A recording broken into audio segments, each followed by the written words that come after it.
What if you do if you're overweight and you need to lose, but you also want to look toned?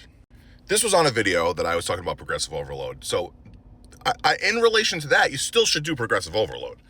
But I wanted to address this because I'm sure that this is basically the majority of people who are not already into fitness.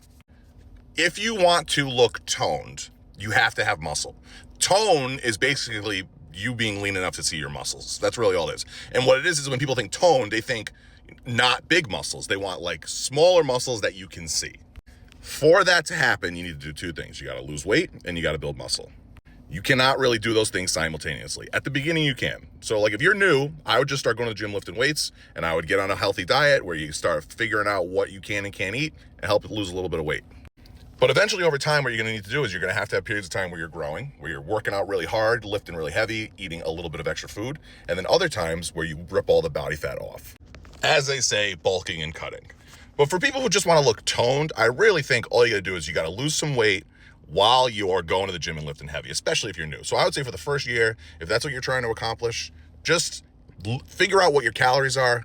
The best way to do it is just take your weight and times it by 13. That's how many calories you need to lose weight. It's not perfect, but it's enough. So I just, if you're, that'll get you to something probably around 2,000 calories. You stick to that by weighing all your food and using something like MyFitnessPal to track all your food. And you don't have to do that forever. I usually just do that at the beginning so you kind of get an understanding of what portions look like.